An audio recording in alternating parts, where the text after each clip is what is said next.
बड़ी बात है जी, बड़ी बात है जी। ऐसे मौके पे जब एशिया कप सामने खड़ा हुआ है और वर्ल्ड कप सामने खड़ा हुआ है, पाकिस्तान जो है वो ओडीआई की रैंकिंग में नंबर 1 पे आ गया है और इस वक्त हमारे पास नंबर 1 क्रिटिक जो है हमारे साथ अवेलेबल हैं और मिर्ज़ा इकबाल बेग साहब हमारे साथ हैं और हम उनसे पूछेंगे, इकबाल बेग साहब, ये आप इस मौके पे पाकिस्तान को ओडीआई रैंकिंग में नंबर 1 पे आते कैसा देखते हैं? बहुत बहुत शुक्रिया इरफान असगर साहब। अफगानिस्तान को शिकस्त देकर पाकिस्तान एक मरतबा फिर नंबर 1 पर आया, which is a big achievement from Pakistan point of view.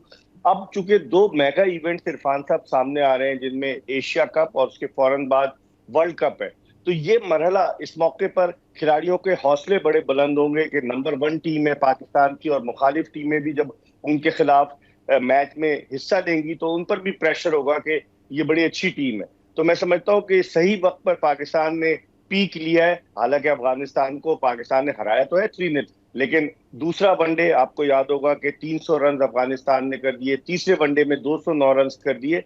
तो इन तमाम चीजों को मद्देनजर रखते हुए हमें अफगान सीरीज से तैयारियों का मौका मिला और उसको बेस बनाकर अब हम एशिया कप में जा रहे हैं। तो क्या आपका ख्याल है कि ये जो अफ़गानिस्तान के साथ इतने क्रूशल मौके पे खेलना ज़रूरी था, वो भी श्रीलंका जाके सारा कुछ, तो हम किसी बेहतर किसी बड़ी टीम के साथ खेल सकते थे कि हम अपने आप को अफ़गानिस्तान के लेवल पे खेल के ही अपने आप को फिट समझते हैं? देखिए, अफगानिस्तान की कोई इतनी रैंकिंग नहीं है वनडे क्रिकेट में। अब मजबूरी ये थी कि अफगानिस्तान की ऑस्ट्रेलिया से सीरीज थी, ऑस्ट्रेलिया ने अफगानिस्तान को रिफ्यूज कर दिया कि वो सीरीज नहीं खेलेंगे। उनके पास खाली विंडो थी, और दुनिया के दीगर ममालिक से अगर पाकिस्तान क्रिकेट बोर्ड बात करता, फिर आप कहेंगे नंबर 1 क्रिटिक, तो वो यही बात बनेगी ना कि आपने पहले क्यों नहीं दूसरों के साथ बातचीत की। जब आखिरी लम्हे पर अफगानिस्तान की ऑस्ट्रेलिया से सीरीज कैंसिल हुई, तो फिर आपने मजबूरन अफगानिस्तान से बात की, और क्योंकि ये उनकी, वो कहते हैं हमारी होम सीरीज है, तो we would like to play in Sri Lanka. हालांकि अफगानिस्तान पाकिस्तान आ रहा है एशिया कप में शिरकत के लिए, लेकिन वो कहते हैं कि नहीं, हमारी होम सीरीज है। तो इसमें कहीं ना कहीं कोई गलती जरूर थी कि अगर हम ज्यादा ताकतवर टीमों से मुकाबला करते, लेकिन अफगानिस्तान ने भी जो टफ टाइम दिया है इरफान साहब, वो उन्हीं ताकतवर टीमों की तरह उसने टफ टाइम दिया है।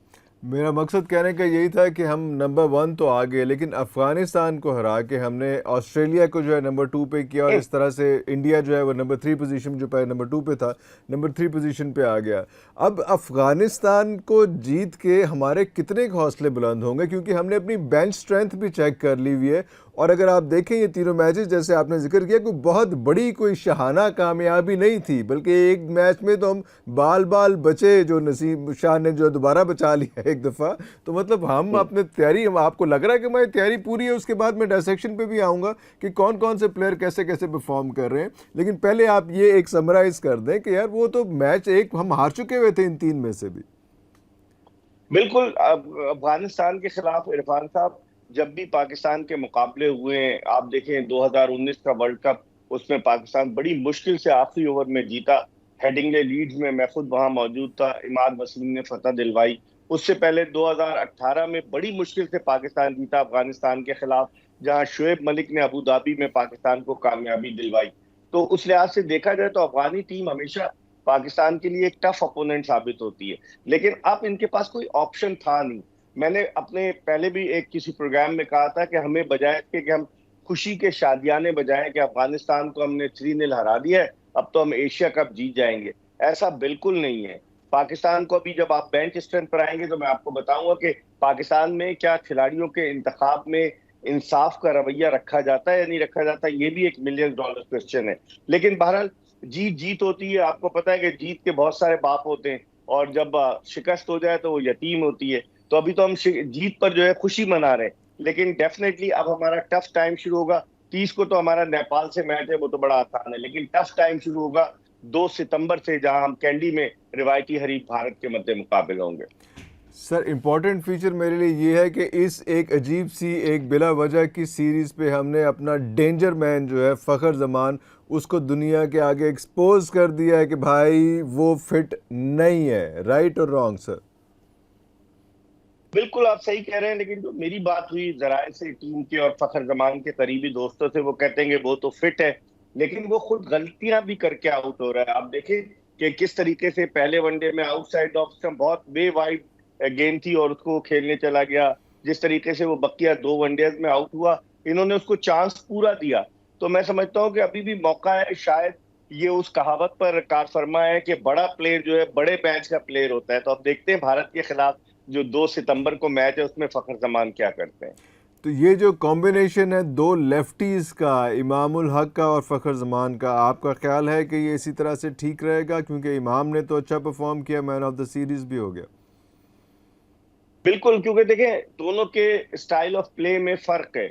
इमाम जो है वो बॉल्स कंज्यूम करता है, बहुत ज्यादा गेंदें खेलता है, सेट होता है, फिर उसके बाद मारना शुरू करता है। और फखर जमान जाते ही दायरे का फायदा उठाने की कोशिश करते हैं, जो 10 ओवर में दायरे के बाहर सिर्फ 2 फील्डर होते हैं। तो दोनों के स्टाइल ऑफ प्ले में तो फर्क है।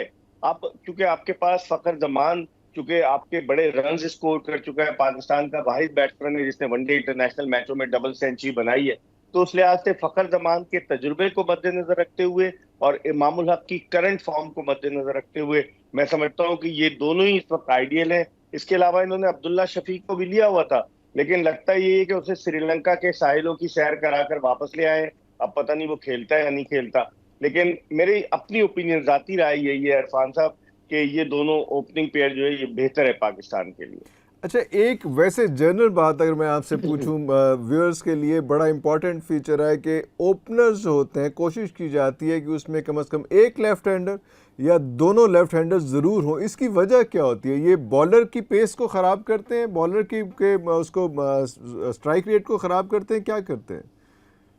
बड़ा टेक्निकल सवाल किया आपने। उमूमन यही होता है कि जब भी लेफ्ट हैंडेड और राइट हैंडेड बैट्समैन का कॉम्बिनेशन होता है तो बॉलर को अपनी लाइंथ और लेंथ एडजस्ट करने में खासी दिक्कत का सामना करना पड़ता है। और फिर फील्ड भी चेंज होती रहती है। अगर आप सिंगल लेंगे तो लेफ्ट हैंडेड सामने आ जाएगा, फिर वो सिंगल लेगा राइट हैंडेड आ जाएगा, फील्ड भी जो है चेंज होती रहती है, वरना पूरे ओवर में उसी तरह की फील्ड होती है। तो इस कॉम्बिनेशन से बड़ा फर्क पड़ता है। दुनिया में जो दीगर टीमें हैं उनमें यही है कि वहां पर लेफ्ट हैंडेड और राइट हैंडेड का कॉम्बिनेशन आजमाया जाता है, लेकिन हमारे पास बदकिस्मती ये है कि हमारे पास कोई इतना अच्छा राइट हैंडेड बैट्समैन नहीं है ओपनिंग के लिए। अब्दुल्ला शफीक है, लेकिन लोग कहते हैं स्लो खेलते हैं। इमाम का तजुर्बा है, फखर का तजुर्बा है, इसलिए हम मजबूरन आजमाते हैं। लेकिन आपका पॉइंट बड़ा वैलिड है इरफान साहब, कि अगर हम चाहें तो राइट हैंडेड और लेफ्ट हैंडेड बैट्समैन का combination with in the circle जब फील्डर्स होते हैं तो मुखालिफ टीम के बॉलिंग को डिस्टर्ब करने का सबब बन सकता है। आप मुझे जैसे आपने बताया, मुझे लगा कि आप फ़खर ज़मान की परफॉर्मेंस से मुतमिन है। वैसे मैं बिल्कुल मुतमिन नहीं हूँ, और जिस तरह से बुरी तरह से वो एक्सपोज हुआ है वो मुझे डर लग रहा है। लेकिन हम आगे चलते हैं थोड़ा सा रिजवान पे। रिजवान स्ट्रगल करते नज़र आए। बिल्कुल, रिजवान डोमिनेट कर रहे हैं पाकिस्तानी टीम के सिलेक्शन में। अगर आप हकीकत की निगाह से देखें तो काफी लड़कों के लिए वो बोलते हैं, क्योंकि उनकी और बाबर आजम की चलती है। इमाम अभी इंजमामुल हक तो चीफ सेलेक्टर बने, लेकिन चलती जो है वो माजी में भी चलती रही और अब भी चल रही है बाबर आजम और रिजवान की। आप देखें रिजवान ने विकेट कीपर के तौर पर मोहम्मद हारिस को टीम में रखवाया है। No doubt Haris talented player है, यंग है, उसका फ्यूचर बड़ा ब्राइट है, लेकिन हारिस जो है वो T20 का ज्यादा एक्सपर्ट है, क्योंकि T20 में वो पावर प्ले में अच्छी बैटिंग करता है। आपने गुज़िश्ता बरस T20 वर्ल्ड कप में भी देखा होगा। अब मेरी राय में हारिस को रिजवान ने फेवर किया और वसीम जूनियर को रिजवान ने फेवर किया। वसीम जूनियर को इतना क्लासिकल ऑलराउंडर नहीं है कि आप उसको टीम में ले आए। फहीम अशरफ को बाबर आजम ने फेवर किया। तो टीम का जो कॉम्बिनेशन बनता है, और फिर रिजवान नंबर 4 पर बैटिंग के लिए आते हैं। अब चूंकि वो T20 के बेहतरीन प्लेयर हैं, T20 में उनकी परफॉर्मेंस गैर मामूली है, लेकिन वनडे क्रिकेट में जब वो आते हैं तो बॉल बहुत ज्यादा कंज्यूम करते हैं। तो मेरे ख्याल में नंबर 4 पे रिजवान को नहीं आना चाहिए, लेकिन रिजवान चूंकि अब डोमिनेट कर रहे हैं, टीम के वाइस कैप्टन है, तो वो जो चाहेंगे, जिसे पिया चाहे वही सुहागन वाली बात है, तो जो चाहेंगे वो करेंगे। लेकिन मेरी जाती राय में वहां कोई और स्पेशलिस्ट बैट्समैन आना चाहिए। हमारा हमेशा से मसला तो रहा है मिडिल ऑर्डर का, और मिडिल ऑर्डर में इस वक्त जो है वो रिजवान आ रहे हैं। और रिजवान पे जिस तरह से आपने कहा कि वो उस पर जो है वो फ्लैग रेज होता है, क्योंकि एक वो इतने ज़्यादा बॉल्स कंज्यूम कर जाते हैं। आजकल बाबर परफॉर्म तो कर रहे हैं, लेकिन बाबर भी बॉल ज़्यादा कंज्यूम कर रहे हैं सर। जी, बाबर पे दबाव तो है इरफान साहब, क्योंकि श्रीलंका के खिलाफ टेस्ट सीरीज में वो मुकम्मल तौर से नाकाम रहे। फिर उसके बाद जब अफगानिस्तान के खिलाफ सीरीज के पहले मैच में बहुत जल्दी आउट हो गए, तो उन पर प्रेशर है एज अ कैप्टन। उनसे न सिर्फ एज अ कैप्टन बल्कि एज अ बैट्समैन बड़ी तवक्कुआत वाबस्ता है कि बाबर आजम जब जाएगा तो 100 कर देगा। तो उस प्रेशर को अपने ऊपर ले रहे हैं। इसी वजह से वो बॉल्स कंज्यूम कर रहे हैं कि उन्हें पता है कि वो पाकिस्तान की बैटिंग लाइनअप की रीढ़ की हड्डी है, अगर वो जल्दी आउट हो जाते हैं तो प्रेशर पड़ता है, मुखालिफ टीम का मोरल भी अप हो जाता है। तो गालिबन इसकी वजह यही है। लेकिन बाबर का आप एवरेज देखें ना, जब से 2015 से उसने अपने वनडे इंटरनेशनल करियर का आगाज किया है, उसका 50 से ज्यादा का एवरेज है और ओडीआई रैंकिंग का नंबर 1 प्लेयर है। तो उस लिहाज से थोड़ा सा उसने प्रेशर बर्दाश्त किया, उस पर प्रेशर पड़ा है, जिसकी वजह से तो बॉल भी कंज्यूम की है। लेकिन बाबर का स्टाइल ऑफ प्ले यही है, आप बाबर से एक्सपेक्ट नहीं कर सकते कि वो जाते ही चौके छक्के लगाएगा। तो मेरे ख्याल में बाबर बिल्कुल सही कर रहा है, क्योंकि अगर वो आउट ऑफ फॉर्म हो गया, अगर वो जल्दी आउट हो जाता है तो पाकिस्तानी टीम पर दबाव पड़ सकता है। रिजवान और बाबर के बाद कौन सा बंदा, हम सीधा सऊद शकील पे चले जाते हैं कि बीच में कोई और बंदा भी आ रहा है? हमारा मिडिल ऑर्डर बनेगा क्या, किस तरह का है? अभी भी इन्होंने बेंच स्ट्रेंथ यूज़ की है लेकिन कोई इतनी समझ नहीं आई। ये कौन सी टीम आपको लग रहा है कि ये एशिया कप में उतारेंगे? देखिए, ये सलमान आगा को फेवर करते हैं, क्योंकि सलमान आगा बॉलिंग भी कर लेता है, लेकिन इब्तदाई जो 2 वनडे थे उसमें सलमान आगा से एक भी गेंद नहीं कराई गई। उसको ये मिडिल ऑर्डर में रिजवान के बाद 5वें नंबर पर लाना चाह रहे हैं, और 6ठे नंबर पर इफ्तिखार अहमद होगा, फिर 7वें नंबर पर शादाब खान, फिर उसके बाद अगर आप नवाज को खिलाते हैं 8वें पे नवाज, और 3 आपके फास्ट बॉलर। तो अगर देखा जाए हकीकत की निगाह से, मेरे ख्याल में सऊद शकील की जगह बनती है। एक तो वो लेफ्ट हैंडेड बैट्समैन है, मिडिल ऑर्डर में अगर वो जाएगा, और दूसरे वो एक टेक्निकली साउंड प्लेयर है। हमें एक ऐसे प्लेयर की जरूरत है कि जो मिडिल ऑर्डर में फंस कर खेल सके और सिंगल डबल ले, स्ट्राइक को रोटेट करे। ये ना हो कि हमारी टीम पूरे 50 ओवर भी ना खेल पाए और 50 ओवर से पहले ही ऑल आउट हो जाए। तो सऊद शकील को इन्हें रखना चाहिए था, लेकिन वो चूंकि ज्यादा ब्लू आइड है आगा सलमान, तो आगा सलमान को मौका दे रहे हैं। चाचा इफ्तिखार को गालिबन उनके कैरियर का ये 2 मेगा इवेंट्स होंगे, अगर वो परफॉर्म नहीं करेंगे तो डेफिनेटली वो पाकिस्तानी टीम से बाहर हो जाएंगे। उनको मिसबाह उल हक कहते हैं कि वो यूटिलिटी क्रिकेटर है कि वो बॉलिंग भी करते हैं, बैटिंग भी करते हैं, फील्डिंग भी करते हैं। तो अब देखें क्या होता है। लेकिन मेरी जाती राय में इरफान साहब, Saud Shakeel should be in the team. वो लेफ्ट आर्म बॉलिंग भी कर सकता है, और लॉर्ड्स में उसने 50 रन किए थे, फंस कर खेला था, मुझे याद है 2 साल पहले। तो Saud Shakeel should be in the team. अगर सऊद शकील का आप कह रहे हैं, इमाद की बिल्कुल जगह नहीं बन रही? नहीं, इमाद तो ओपन करेगा। देखिए, अगर मैं आपसे टीम का इमाद इमाद डिस्कस करूं, इमाद वसीम की बात कर, इमाद वसीम। इमाद वसीम के साथ ज्यादती की है इन्होंने, उसे इंतकामी कार्रवाई का निशाना बनाया है। Imad Wasim is a good allrounder, और वो शुरू का जब पावर प्ले होता है उसमें नया गेंद भी करता है, जब जरूरत आती थी उसका तजुर्बा भी है, जब जरूरत आती थी तो लोअर डाउन द ऑर्डर वो जबरदस्त किस्म की बैटिंग करता है। उसको इन्होंने बिला वजह के लिए टीम से बाहर कर दिया। उसकी कोई दूसरी वजूहात हैं गालिबन, उसकी वजह यह है कि क्योंकि वो ब्लू आइट था, उसको फेवर करते थे इस्लामाबाद रीजन के साबिक सदर शकील शेख। तो जब शकील शेख का सितारा गर्दिश में आया तो इमामुल हक का सितारा भी गर्दिश में आया। वरना एक वक्त वो था इरफान साहब के इमाद वसीम का इमाद सितारा भी वसीम। गर्दिश में आया। एक वक्त वो था जब इमाद वसीम को पाकिस्तान की कप्तानी के लिए टिप किया जा रहा था कि ये फ्यूचर कैप्टन होगा। लेकिन आपको पता है पाकिस्तान में क्या होता है, असद शफीक को भी तो कप्तानी के लिए यूसुफ ने बयान दे दिया था, वो दूध में से मक्खी की तरह निकाल बाहर फेंका गया। मेरी जाती राय में अगर उसामा मीर की जगह ये इमाद वसीम को रखते पाकिस्तानी टीम में तो ज्यादा बेहतर होता।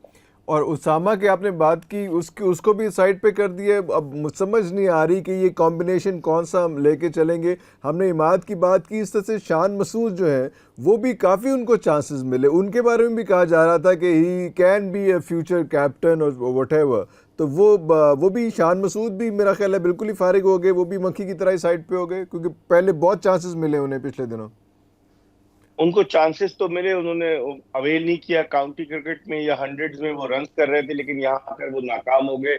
अब उनको एक उनके तजुर्बे की वजह से उनको रखा जा रहा था कि 2014-15 से वो क्रिकेट खेल रहे थे। लेकिन अब मैं समझता हूँ कि जो कॉम्बिनेशन इन्होंने बनाया है कि मिकी आर्थर बड़े स्टॉन्च सपोर्टर हैं शान मसूद के, लेकिन शान मसूद टीम में नहीं है अब, क्योंकि चेंज हो गई मैनेजमेंट। वरना नजम सेठी, मिकी आर्थर, ये सब एक पेज पर थे कि शान मसूद को पहले वाइस कैप्टन बनाया जाए, और बाद में अगर बाबर कहीं पर फेल होता है या रेस्ट करता है तो उस सूरत में कप्तानी शान मसूद को दी जाए। लेकिन बदकिस्मती कि शान मसूद टीम से बाहर है। वो अच्छे स्ट्रोक प्लेयर हैं, लेकिन टेस्ट मैचेस में वो स्ट्रोक प्लेयर बन जाते हैं कि बहुत ज्यादा तेजी से रन बनाने की कोशिश करते हैं। वनडे मैचेस में वो अपॉर्चुनिटीज को अवेल नहीं करते, जिसकी वजह से वो टीम से बाहर हुए। शाहीन शाह अफरीदी आपको सुपर फिट लग रहे हैं या नहीं? शाहीन शाह अफरीदी फिट लग रहे हैं, मेहनत कर रहे हैं वो। और उन पर बहुत ज्यादा इन्होंने इतना उनके ऊपर दबाव डाल दिया था कि 2018 से, अप्रैल 2018 से जुलाई 2022 तक वो मुसलसल क्रिकेट खेले। हर तरह के फॉर्मेट में पाकिस्तान की को उन्होंने रिप्रेजेंट किया, test cricket, one day cricket, T20 cricket, फिर उसके अलावा लीग्स भी खेले। लाहौर कलंदर्स को उन्होंने जितवाया। उसके अलावा दुनिया की और दीगर लीग में, इंग्लैंड में खेलते हैं। लेकिन बॉडी है, चूंकि फास्ट बॉलर की और क्रिकेट इतनी तेज हो गई है इरफान साहब के, फास्ट बॉलर्स की बॉडी जो है जवाब दे जाती है। इसलिए दुनिया के बहुत से ऐसे बॉलर्स हैं कि जो कहते हैं हम सिर्फ T20 खेलें, ताकि यहाँ पर सिर्फ 3-4 घंटे में मैच खत्म हो जाता है। टेस्ट मैच या वनडे जो है 7 घंटे तक चलता है, टेस्ट मैच पूरा पूरा दिन। Shaheen Shah Afridi in my opinion is fully fit, और he can be the danger man in Asia का। फ़हीम अशरफ, उसके बारे में क्या कहेंगे? फहीम अशरफ, आप देखें राणा फहीम अशरफ, और उनका ताल्लुक फूल नगर से है, जिसका माजी में नाम था भाई फेरू। भाई और फिर फहीम अशरफ अभी गए थे वहां, जाके साबिक वजीर आजम नवाज शरीफ से मुलाकात करके आए, तस्वीर भी उन्होंने वायरल की, टीम में भी आ गए, उनकी देखा देखी उमर अकमल भी चले गए, उन्होंने भी मुलाकात की। तो अब लगता ये है कि ताकत का महवर कहीं और हो गया, सिलेक्शन का महवर कहीं और हो गया। लेकिन फहीम अशरफ को लाए 2 साल के बाद, उनकी वापसी हुई 2021 में, आखिरी वनडे खेले थे, अब ये तीसरा वनडे खेले। वो टेस्ट में उन्होंने रन्स किए न्यूजीलैंड के दौरे पर, लेकिन वनडे क्रिकेट में फहीम अशरफ नाकाम रहे। ऑलराउंडर हम उन्हें कहते हैं। 2017 में जब चैंपियंस ट्रॉफी थी, जब उन्होंने अपना वनडे इंटरनेशनल कैरियर शुरू किया, हम उन्हें ऑलराउंडर तो कहते हैं, लेकिन उनकी एक भी निस सेंचुरी नहीं है वनडे क्रिकेट में। तो अब उनको आप रख रहे हैं। लोग कहते हैं कि एक गैंग है, रोटी गैंग, शायद आपने नाम सुना जी होगा, जी, जिसमें कुछ रोटी लोगों गैंग, को बिल्कुल जो है बिल्कुल। वो कुछ लोगों को जो है बड़ा नवाजा जाता है। आप भी अगर इस्लामाबाद में बैठे हैं तो शहर इक़्तिदार की जो वो टीम है वो उसमें देखे ना, रेहानुल हक मैनेजर बन गए हैं पाकिस्तानी टीम के। तो जी जी। रोटी गैंग जो है वो इट बिलोंग्स टू इस्लामाबाद। तो उसमें काफी लोग हैं, जिसमें शादाब खान है, हसन अली अभी बाहर है, वरना वो भी आ सकते हैं, उसके अलावा फहीम अशरफ है, बेशुमार खिलाड़ी हैं। तो कहीं ना कहीं फेवरेटिज्म तो हो जाती है ना इरफान साहब। अब यही तो हमारा अलमिया है पाकिस्तान का, कि पाकिस्तान में हम बहुत जल्दी पसंद नापसंद की बुनियाद पर क्रिकेटर को टीम में शामिल कर लेते हैं। अच्छा, जहाँ रोटी गैंग का जिक्र हो रहा है, जहाँ पे इस्लामाबाद और पिंडी का जिक्र हो रहा है, वहाँ पे ज़ाहिर बात है हम नहीं छोड़ सकते ये जो क्या नाम है इनका, रोटी गैंग के जो बॉस हैं, जो शैदी है, तो ये शादाब खान जो है ये आजकल बड़ा फिट हुआ है। इसकी बैटिंग, बॉलिंग और फील्डिंग ख़ास तौर पे, जिस किस्म के कैचेस और सारा कुछ जो अपना एरिया वो कवर करते हैं अपने इर्द गिर्द का, और जितना वो रोटी से तो बंदे को थोड़ा सा ज़रा ठेला हो जाना चाहिए। ये तो बहुत ज़्यादा एक्टिव हो गए हैं। शादाब के बारे में क्या हाँ, कहेंगे आप? रिजवान से बेहतर देखिए परफॉर्मेंस है। बिल्कुल नो डाउट इन दैट कि शादाब खान पे उनको फिटनेस से अपनी स्ट्रगल कर रहे थे 2017 में जब कैरियर शुरू किया था। लेकिन अब आप देखें कि वो फुल्ली फिट नजर आ रहे हैं। कहते हैं कि शादी उनके लिए खुशकिस्मती की अल्लाह। अलामत साबित हुई है। शादी के बाद से वो ज्यादा एनर्जेटिक हो गए, और फिर उनके ससुर भी उनको टिप्स देते होंगे, सकलैन मुश्ताक। जी तो अब बिल्कुल। देखते हैं क्या होता है। लेकिन लेकिन उसने परफॉर्म बड़ा एक्स्ट्राऑर्डिनरीली किया है सीरीज में, चाहे बैटिंग हो, बॉलिंग हो, जो दूसरा वनडे शादाब ने जितवाया, चाहे फील्डिंग हो, हर शोबे में वो बड़ा कामयाब रहा है। और he can be a good future prospect for Pakistan as captain. आइंदा आने वाले दोनों कप्तान भी बन सकते हैं अगर उनकी परफॉर्मेंस का यही लेवल रहा। मैं इसीलिए बात कर रहा था कि रिजवान से बेहतर परफॉर्मेंस है, रिजवान से बेहतर प्रेजेंस फील्ड में नज़र आती है उनकी। वो जहाँ खड़े होते हैं पता चलता है कि वो सूरत हाल डिफरेंट होती है उस एरिया की। वो जो एक पॉजिटिव वाइब्स हैं या जोन जो है उनका बड़ा डिफरेंट होता है। लेकिन जहाँ शादाब का जिक्र हो रहा है वहाँ पे एक ऑड से रन आउट का भी जिक्र होना है, जिस पे हमेशा आखिरी ओवर्स में जाके ना ये अफ़गानिस्तान का और पाकिस्तान का कोई ना कोई झगड़ा हो जाता है, और उसके बाद फिर जो है वो ये शाह साहब जो है वो मैच जिता जाते हैं, नसीम शाह साहब। उस रन आउट के बारे में भी बताइएगा। देखिए, आपको याद होगा 87 के वर्ल्ड कप में जब सलीम जाफर और अब्दुल कादिर क्रीज पर थे लाहौर में, तो सलीम जाफर क्रीज से बाहर निकल गए थे, लेकिन कोटनी वॉल्श ने उन्हें रन आउट नहीं किया, उन्हें वार्निंग दी, और उसका नतीजा ये निकला कि अब्दुल कादिर ने पाकिस्तान को फतह दिलवा दी। अब वो तो 87 था, अब हालात बदल चुके हैं। रूल तो ये कहता है कि बॉलर रन आउट कर सकता है, बिल्कुल। लेकिन अखलाकी तौर पर क्रिकेट चूंकि जेंटलमैन्स गेम है इरफान साहब, और सफेद किट में शुरू हुआ मार्च 1877 में। अब आप अंदाजा लगा लें 146 बरस से जायद हो चुके हैं। तो जेंटलमैन गेम का वो जो एक इम्प्रेशन है वो खत्म होता जा रहा है। टीमें जीतने के लिए हर तरह के मनसी हरबे इस्तेमाल करती हैं। तो ये रनआउट भी उसी सिलसिले की एक कड़ी था। लेकिन अगर आपने मैच गौर से देखा हो तो उन्होंने प्लान करके रनआउट किया, क्योंकि जब स्ट्राइक पर जो थे सामने वाले स्ट्राइक पर नसीम शाह थे और शादाब यहाँ नॉन स्ट्राइकर एंड पर था, तो उस वक्त उन्होंने प्लान किया कि ये जरूर सिंगल रन देगा और शादाब तेजी से जरूर स्ट्राइकर एंड की जानिब जाएगा। तो उन्होंने ये प्लान किया कि शादाब आधे से ज्यादा क्रीज से निकल जाएगा, इसलिए ये मौका सुनहरी है, इसको रन आउट करे। और आप देखें टीम मीटिंग हुई थी उस गेम से पहले और शादाब को रन आउट कर दिया। ऐसा होना नहीं चाहिए। जीत के लिए अगर आप मनफी हरकत इस्तेमाल करेंगे तो फिर उससे आपकी भी बदनामी होगी और क्रिकेट के खेल पर भी एक ऐसा धब्बा लगेगा जिसको मिटाना मुश्किल हो जाएगा। अब ये भी एक ऑड सी सिचुएशन है ना कि वो यस मनफी इसको हरबा कहा जा सकता है, लेकिन जब आईसीसी ने इसको लीगल करार दे दिया तो वो पता नहीं उसको, हाँ it is in a bad taste, लेकिन अगर वो लीगल है तो उस पर थोड़ा सा फिर प्लेयर्स को भी एहतियात करनी चाहिए, ना सिर्फ बॉलर्स को बल्कि बैटर्स जो नॉन स्ट्राइकिंग एंड पे हैं उनको भी एहतियात करनी चाहिए कि इतनी क्रूशल सिचुएशन पे जो है वो बल्ला क्रीज से बाहर ना आए। यस रिदम तो बनता है जब आप खड़े होते हैं ग्राउंड के अंदर, जो फील्डर्स होते हैं वो भी रिदम ले रहे होते हैं, वो भी 2-3 स्टेप जो है अपनी बॉडी को मूव कर रहे होते हैं। वैसे ही नॉन स्ट्राइकिंग एंड का भी बंदा यूज़ करता है और एक्साइटमेंट में बाहर निकल जाता है। एक जो मुझे अफसोस हो रहा है इस स्पेसिफिक मौके पे, ये जो एशिया कप आ रहा है और वर्ल्ड कप आ रहा है, एहसानुल्लाह बड़ा ज़बरदस्त प्लेयर, हमारा बड़ा ज़बरदस्त बॉलर निकल रहा था, ख़ासतौर पे इंडिया में और पाकिस्तान में जहाँ पे पिच इतनी अच्छी नहीं होगी फास्ट बॉलर के लिए, वहाँ पे बड़ी अच्छी बॉलें वो निकाल सकता था। लेकिन वो उसको मेरे ख्याल शोल्डर पे या बाजू में इंजरी आ गई, क्या हुआ, फ्रैक्चर आ गया कहते हैं इरफान साहब उसकी कोहनी में तकलीफ है। कोहनी और में। अगर वो टीम में आ जाता तो मोहम्मद वसीम जूनियर कहाँ जाता, फहीम अशरफ कहाँ जाता, हेलो। जिनके लिए सपोर्ट करने वाले बेशुमार लोग मौजूद हैं। इसी तरीके से एक और बॉलर था अब्बास आफरीदी, उमर गुल का भतीजा, जो पीएसएल में बेस्ट बॉलर हुआ था, वो तो बिल्कुल ही गायब कर दिया गया। तो यहाँ यही होता है ना कि पसंद नापसंद की भेंट चढ़ जाते हैं यंग क्रिकेटर्स जिनका फ्यूचर बड़ा ब्राइट होता है। शाहनवाज दहानी आए, वो क्रिकेट की गिमिक्स में इतने गुम हो गए कि सेल्फियां लेने लगे और पता नहीं क्या क्या करने लगे, वो टीम से बाहर हो गए। अब तो वो एशियन गेम्स में सिलेक्ट हुए। मोहम्मद हसनैन था जिसने बिग बैश में इतनी तेज तरीन बॉलिंग की थी, एक्शन पे इतराज हुआ, एक्शन सही करके वापस आया, वो भी चला गया। तो हमारे यहाँ तो ये अलमिया है कि हम जो है प्लेयर्स को ग्रूम करने के बजाय उन प्लेयर्स पर ज्यादा इन्वेस्ट करते हैं कि जिनकी सिफारिश हो और जो पसंद नापसंद का शिकार हों।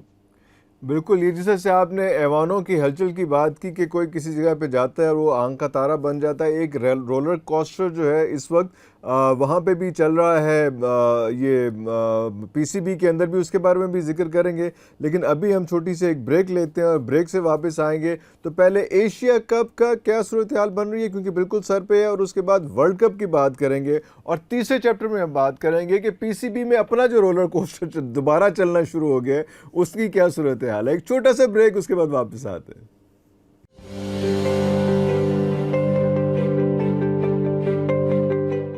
Welcome back after the break. Baig साहब, मुझे ये बताएं कि अब एशिया कप बस आया के आया, कल परसों से एशिया कप में शुरू हो जाना है, मैचेस शुरू हो जाने हैं, आपको क्या नज़र आ रहा है? पहले तो बताएं कि ये जो हौच पौच हुआ है, कुछ मैचेस पाकिस्तान में, कुछ मैचेस श्रीलंका में, ये क्या कहानी बनेगी और क्या इसका स्केड्यूल क्या बन रहा है? जो व्यूअर्स जिन्होंने अभी ज्वाइन किया हमें और साथ फॉलो नहीं करते रहे क्रिकेट को, वो क्या उनके बारे में थोड़ी सी ये बातें बता देंगे, क्या सिचुएशन बनेगी? ये भारत की हठधर्मी है इरफान साहब। जय शाह जो थे, जब पाकिस्तान पहले फेज में इस बात पे एग्री हो गया था कि भारत के मैचेस पाकिस्तान से बाहर हो और बकिया तमाम मैचेस फाइनल समेत पाकिस्तान में हो, अगर भारत फाइनल के लिए क्वालिफाई करता है तो उस सूरत में बाहर हो। लेकिन भारत चूंकि श्रीलंका को फेवर करना चाह रहा था कि वो कहता है कि जी क्रिकेट श्रीलंका माली मुश्किलात का शिकार है, तो 9 मैचेस इस एशिया कप के श्रीलंका में होंगे और सिर्फ 4 मैचेस पाकिस्तान में। और पाकिस्तान में भी पाकिस्तान का नेपाल से मैच है। अब अगर पाकिस्तान सुपर 4 के लिए क्वालिफाई करता है तो शायद एक मैच और पाकिस्तान का पाकिस्तान में हो जाए, बकिया पाकिस्तान के मैचेस बाहर है। मैं समझता हूँ कि इस तरह से तो होना नहीं चाहिए। ब्रॉडकास्टर्स ने चूंकि टेलीविजन राइट्स खरीदे हुए थे वो भी ये चाहते थे कि एक ही जगह पर उनका सारा इक्विपमेंट जाए, लेकिन मजबूरी थी। भारत हठधर्मी का मुजाहरा कर रहा था, पाकिस्तान मेजबान मुल्क है, पाकिस्तान भी लाखों डॉलर्स नहीं छोड़ना चाह रहा था।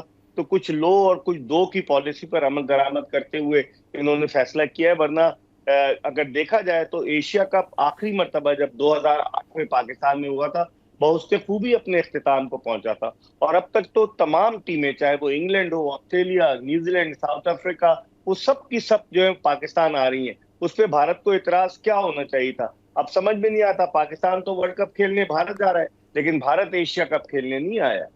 तो अभी कितने मैचेस पाकिस्तान में, कौन कौन से मैचेस पाकिस्तान में, लेकिन बड़े ठंडे मैचेस में? अफगानिस्तान भी पाकिस्तान आ रहा है मैच खेलने के लिए, श्रीलंका ने भी आना है, बांग्लादेश ने भी आना है और नेपाल ने आना है। जी जी और जी, उसके 4 मैचेस हैं। एक तो पाकिस्तान नेपाल का मैच है, और उसके बाद गालिबन एक अफगानिस्तान और श्रीलंका का या बांग्लादेश का मैच है, जो पाकिस्तान में एक आध और मैच है। और फिर उसके बाद सुपर 4 का एक मैच होगा जो पाकिस्तान में होगा।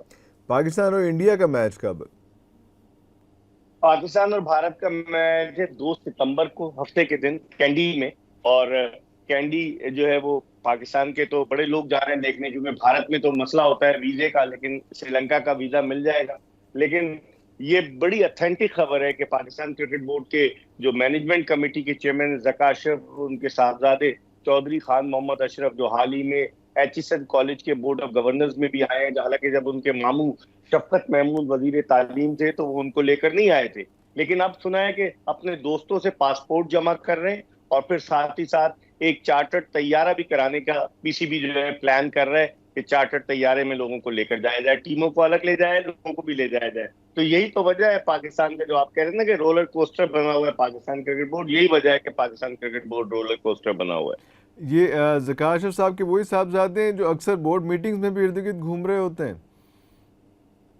बिल्कुल, जब वो जुलाई में जका साहब चले गए थे साउथ अफ्रीका, तो वो क्रिकेट के मामलात संभाल रहे थे। लेकिन जब मैंने ट्वीट किया कि जका साहब की अदम मौजूदगी में उनके साहबजादे क्रिकेट के मामलात देख रहे हैं, तो उन्होंने उन्हें पीछे कर दिया। लेकिन अभी कल जो मीटिंग हुई मैनेजमेंट कमेटी की, और फिर उन्होंने रीजन्स के सदूर को बुलाया हुआ था, तो साहबजादे अब्बू के साथ आए थे कराची, लेकिन उसमें बैठे नहीं, बाहर बैठे हॉल के, लेकिन वो साथ आए थे। लोग कहते हैं कि मामलात वही चला रहे हैं। उन्होंने अपने बेशतर दोस्तों को जो है वो पाकिस्तान क्रिकेट बोर्ड की मैनेजमेंट कमेटी में कराया है, और सब लोग जो है उन्हें ताकत का सरचश्मा समझकर उन्हीं से राब्ता कर रहे हैं, जिनको नौकरियां चाहिए होती हैं, जिनको कुछ और चाहिए होता है। तो ये बड़ी गलत बात है। जका अशरफ साहब अब से 12-13 साल पहले, जब 2012 में, 11 साल पहले जब पीसीबी के चेयरमैन थे, तो उस वक्त ये सूरत हाल नहीं थी। उस वक्त उनके साहबजादे गालिबन तालीम हासिल कर रहे थे कनाडा में। तो फिर उसके बाद ये सूरत हाल बनी, अब वो बड़े हो गए। लेकिन ऐसा होना नहीं चाहिए। दुनिया के किसी क्रिकेट बोर्ड में ऐसा नहीं होता कि अगर बाप चेयरमैन है तो उसके साहबजादे जो है वो क्रिकेट के उमूर चलाएं। उसका ताल्लुक दूर दूर तक नहीं होना चाहिए। अब ये बात चल निकली है, मैं चाह रहा था कि आखिरी पोर्शन में बात की जाए, लेकिन अगर ये बात चल निकली है तो मुझे ये बताएं कि सर ये जो एक हुआ है अभी बोर्ड का इजलास, ये कराची में क्यों हुआ है? सब लोग यहाँ पे थे तो लाहौर में क्यों नहीं बुलाया गया? ये सब लोगों को कराची क्यों लगाया गया? वहाँ जाके सारा कुछ क्या हुआ है? और ये इजलास क्यों इतना अहम था कि ऐसी सिचुएशन में जब आगे मसाइल आपके और चल रहे हैं तो आपने ये इजलास बुलाया हुआ था? कराची तो इसलिए बुलाया गया, इरफान साहब के लोगों को खुश किया जाए कि लोग जहाज में आए और आकर 5 स्टार होटल में ठहरे। लाहौर में होता तो इतनी ज्यादा अट्रैक्शन नहीं थी गालिबन। और फिर जब से ये लेटर इशू हुआ है आईपीसी मिनिस्ट्री की जानिब से, वजीर आजम सेक्रेटेरिएट को अरसाल किया गया है कि इलेक्शन कमीशन की हिदायत के मुताबिक कोई भी सियासी बुनियादों पर जिसका तकर्रुर हो उसे ओहदे पर नहीं रहना चाहिए। तो उस लेटर में 2 आदमियों का नाम है, एक तो जका अशरफ का, एक लैंड रिफॉर्म कमीशन के चेयरमैन का नाम है। तो उस लेटर के आने के बाद हलचल मची है, उस लेटर के आने के बाद तेजी आई है। वरना आपको याद होगा एक ही इजलास हुआ था पाकिस्तान क्रिकेट बोर्ड की मैनेजमेंट कमेटी का, और वो जका साहब ने 7 जुलाई को चार्ज संभाला था, उसी दिन इजलास हुआ था। उसके अलावा कोई इजलास नहीं हुआ। लेकिन अब मजबूरी है, और फिर पाकिस्तान क्रिकेट बोर्ड फौरन जुमे के दिन अदालत में चला गया कि ये जो लेटर है इसको वापस लिया जाए। अभी वर्ल्ड कप आ रहा है, एशिया कप आ रहा है, मतलब सब प्ली यही बनाते हैं कि जी एशिया कप वर्ल्ड कप आ रहा है तो उससे क्या फर्क पड़ेगा। फर्क तो पड़ ही चुका है, क्योंकि आप देखें कि 22 दिसंबर 2022 के बाद से 3 चेयरमैन तो हो चुके हैं पीसीबी के, रमीज राजा, नजम सेठी, जका अशरफ। चौथा चेयरमैन आ जाएगा तो कौन सी कयामत आएगी। लेकिन मेरे जराये ये बताते हैं कि इसमें बैनुल सूबाई राब्ते की वजारत इस वक्त वजीर आजम अनवारुल हक ताकड़ के अंडर में है। वो खुद भी क्रिकेट के बड़े शौकीन हैं। तो सुनने में ये आ रहा है कि बिला वजह पाकिस्तान क्रिकेट बोर्ड ने महादाराई मोदी हुकूमत से हुकूमत के लेटर के खिलाफ अदालत में चला गया। तो हो सकता है कि आइंदा आने वाले दिनों में हम चौथे चेयरमैन को देख लें कि किसी ब्यूरोक्रेट, किसी जनरल या किसी रिटायर्ड सरकारी अफसर को लाया जाए और वो जो है इंतखाबात कराए जिसका इंटरेस्ट इन्वॉल्व ना हो। क्योंकि जका साहब तो खुद चेयरमैन बनना चाहते हैं। अगर गवर्निंग बोर्ड बन जाएगा, इलेक्शन होंगे, जका साहब चेयरमैन बनना चाहते हैं। और फिर एक और चीज है जो बड़ा वैलिड पॉइंट है इरफान साहब, कि अगर वजीर आजम चाहे तो वो उन लोगों के नाम वापस ले सकते हैं कि जो पाकिस्तान क्रिकेट बोर्ड की मैनेजमेंट कमेटी के लिए नॉमिनेट किए गए। यानी जका अशरफ और मुस्तफा रमदे, दो आदमियों को नॉमिनेट किया था पिछले वजीर आजम ने। तो ये भी एक पॉसिबिलिटी है। बहुत सारी चीजें चल रही है। शायद यही वजह है कि क्रिकेट बोर्ड के मामलात में तेजी आ गई। कराची में इजलास बुलाकर बजट की अप्रूवल दे दी गई। और एक और वजह भी है, ब्रॉडकास्टिंग राइट्स फरोख्त होने वाले हैं PSL के या दीगर उसके। तो फिर Pakistan cricket board digital right भी फरोख्त हो रहे हैं। तो सब चाह रहे हैं कि अफरा तफरी में जल्दी जल्दी में फैसले हो जाए। तो ये आपको कोई नज़र आ रहा है कि कोई दोबारा टेबल टर्न होगी और ज़का अशरफ साहब के लिए मुश्किलात हो जाएंगी? क्योंकि मैं इलेक्शन में नहीं जा रहे, बाकी सारी लॉबिंग करते जा रहे हैं। बज़ाहिर तो यही लग रहा है, जो उनकी घबराहट और परेशानी वो यही बता रही है कि उन्होंने शायद नविश्ते दीवार पढ़ लिया है। पहले तो वो बड़े मुतमईन होकर आए थे ना, क्योंकि उन्हें साबिक सदर की जो है वो आशीर्वाद हासिल थी। और साबिक सूबाई वजीर साबिक वफाकी वजीर बराए बैनुल सूबाई राब्ता एहसान मज़ारी मुख्तलिफ टीवी चैनल्स पर इंटरव्यू में कह चुके थे कि हमारा चेयरमैन ज़का अशरफ होगा, ज़का अशरफ, ज़का अशरफ। और ज़का अशरफ चूंकि पीपल्स पार्टी की सेंट्रल वर्किंग कमेटी के रुकन भी थे, उन्होंने एक लेटर दिया, इशू कराया है। जब ये लेटर गया है IPC मिनिस्ट्री की जानिब से, तो उसके बाद ज़का अशरफ ने वजाहत की है कि 19 जून को वो पीपल्स पार्टी से मुस्तैफी हो चुके हैं सेंट्रल एग्जीक्यूटिव कमेटी के रुकन की हैसियत से। लेकिन दिलचस्प बात यह है कि 21 जून को IPC मिनिस्ट्री के ऑफिस में मोहतरमा बेनजीर भुट्टो शहीद की सालगिरह का केक काटते हुए भी नजर आए। तो पॉलिटिकल एफिलिएशन तो होती है। अब देखें ये ऊंट किस करवट बैठता है, लेकिन बज़ाहिर मुझे यही लग रहा है कि ज़का साहब हॉट वाटर में। एक छोटी सी ब्रेक लेंगे, ब्रेक के बाद डिस्कस करेंगे कि श्रीलंका जो मैच है, ये पाकिस्तान का और इंडिया का जो 2 तारीख को है, ये भी थोड़ा सा मुश्किल में पड़ रहा है। क्यों मुश्किल में पड़ रहा है, ये ब्रेक के बाद आपको बताते हैं।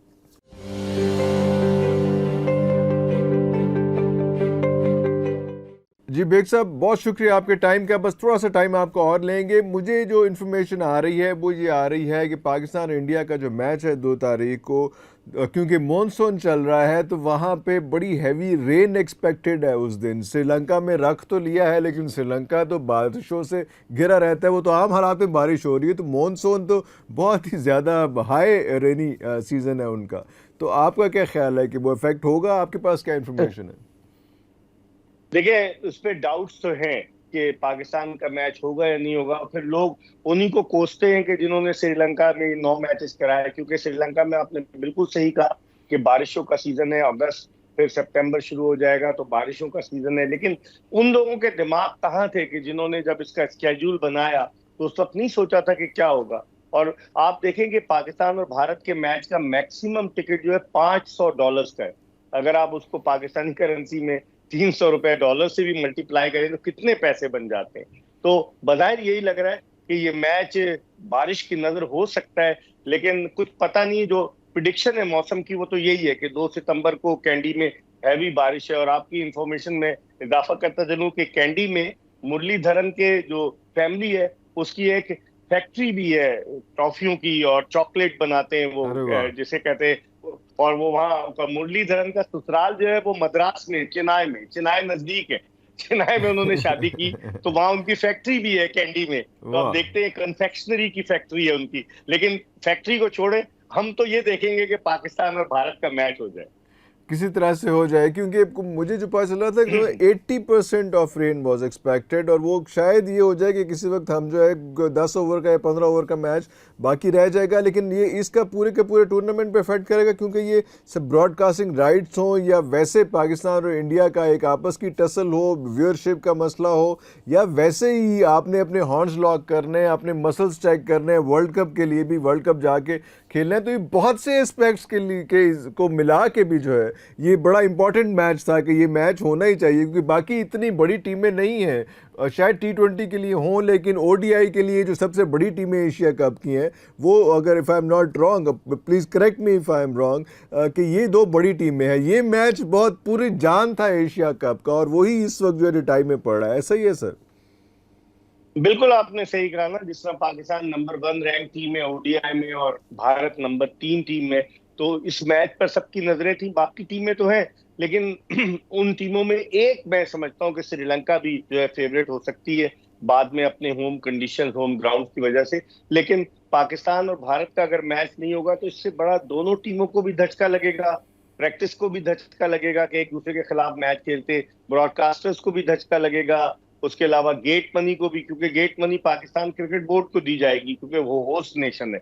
तो यकीनन सबकी नजरें इसी पर है। इरफान साहब, आपको याद होगा वर्ल्ड कप T20 में भी पाकिस्तान ऑस्ट्रेलिया के मैच से पहले कहा जा रहा था बारिश होगी, पाकिस्तान भारत के मैच से पहले कि बारिश होगी, बारिश होगी, नहीं हुई बारिश। तो अब देखें, दुआ करें कि बारिश ना हो। अच्छा, इसी के साथ मैं लास्ट क्वेश्चन करूंगा कि एक तो ये मैच पाकिस्तान और इंडिया का हो गया, और उसके बाद हम अगर वर्ल्ड कप के ऊपर जाते हैं तो वर्ल्ड कप में लास्ट आप कुछ थोड़ा सा हमें बता दें कि वर्ल्ड कप में पाकिस्तान ने जिस शहर में इंडिया के साथ खेलना है, और Pakistan was not willing to play in that country, in that city, तो उसका क्या बताएंगे? कोई कोई अपडेट है आपके पास कि वो चेंज कर रहे हैं, नहीं कर रहे हैं? अभी भी पिछले दिनों भी वहाँ पे आग वगैरह भी लग गई थी वहाँ पे जब रेनोवेशन वगैरह हो रही थी। क्या सिलसिला चल रहा है सर? वो तो इरफान साहब फाइनलाइज हो चुका है, क्योंकि गुजरात जो है भारत के वजीर आजम नरेंद्र मोदी का गुजरात है, और इसी वजह से उस मैच को उन्होंने अहमदाबाद में रखा है, जहां के स्टेडियम की कैपेसिटी जो है वो 1,32,000 तमाशाइयों के बैठने की है। और जो मेरे पास इत्तलात है कि 4,000 भारतीय रुपए में जो होटल मिल रहा था वो अब 60,000 रुपए में मिल रहा है मैच से पहले।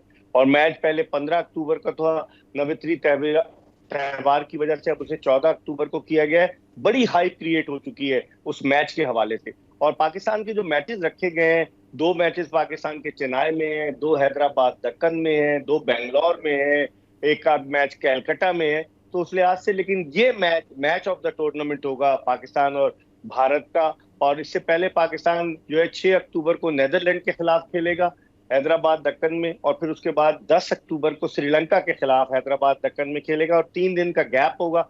14 अक्टूबर को पाकिस्तान मध्य मुकाबल होगा, इंग्लैंड के खिलाफ पाकिस्तान का कैलकाटा में मैच है, ऑस्ट्रेलिया के खिलाफ पाकिस्तान का मैच बेंगलोर में है, और इसके अलावा सबसे जो अच्छा मैच हो सकता है अफगानिस्तान के खिलाफ वो चेन्नई में है। और चेन्नई का चिदम्बरम स्टेडियम, जिसकी विकेट के बारे में कहा जाता है टर्निंग विकेट है, पाकिस्तान ने इतराज भी किया था कि चेन्नई का मैच शिफ्ट किया जाए, लेकिन नहीं हुआ। बस सबकी नजरें इरफान साहब लगी हुई हैं 14 अक्टूबर कब आए। वर्ल्ड कप एक मेगा इवेंट है। आपको याद होगा गुज़िश्ता वर्ल्ड कप में 2019 में मैं वही था, ओल्ड ट्रैफर्ड मैनचेस्टर में पाकिस्तानी टीम हार गई थी। फिर 2011 का वर्ल्ड कप था जो मोहाली में चंडीगढ़ के पास जो मैच हुआ, वो भी पाकिस्तान शिकस्त से 2-4 हुआ था। तो अब देखते हैं कि पाकिस्तान क्या टेबल को टर्न करने में कामयाब होगा, यानी जो फॉर्म है पाकिस्तान की। लेकिन क्राउड का प्रेशर उठा, क्राउड बड़ा होस्टाइल है ये अहमदाबाद का जो नरेंद्र मोदी क्रिकेट स्टेडियम है, और वो अपने साथ IPL में नट बोर्ड्स लेकर आए थे लोहे के, और वो मारते थे प्लेयर्स को। तो अब आप देखिए जब पाकिस्तान खेल रहा होगा तो क्या माहौल होगा, क्या गर्मा गर्मी होगी। और इंशाल्लाह अगर पाकिस्तान जीतता है इरफान साहब, तो फिर तो हंगामा आना ही शुरू हो जाएगी। और अगर पाकिस्तान खुदा न खास्ता हारता है तो टीम को फिर जश्न शुरू हो जाएगा, और टीम को कैसे ग्राउंड से होटल तक लाया जाएगा, ये सारे एस्पेक्ट्स है जिन पर गौर करना होगा। अच्छा, सूरत हाल मेरा ख्याल है कि इंडिया में पाकिस्तान कोई भी मैच जीतेगा तो मुझे लग रहा है कि वो थोड़ी सी प्रॉब्लम आएगी, थोड़ी सी सिचुएशन आएगी उनके लिए, उनको सिक्योरिटी का और उनको साथ लेके चलने का मसला आएगा। मिर्ज़ा इकबाल बेग साहब, आपका बहुत शुक्रिया आपके टाइम का, लेकिन हम कोशिश करेंगे और आपसे रिक्वेस्ट करेंगे गाहे बगाहे जैसे जैसे अभी एशिया कप के मैचेस हैं उसमें आपकी इनपुट ली जाए, और उसके बाद वर्ल्ड कप में तो आपने थोड़ा सा हमारे लिए टाइम निकालना है। व्यूअर्स, बहुत शुक्रिया आपके भी टाइम का, और आप भी हमारे साथ रहिए, और इंशाल्लाह क्रिकेट पे हम आपको अपडेट्स देते रहेंगे। और अभी तक के लिए इतना ही, इजाज़त दीजिए, अल्लाह हाफिज़।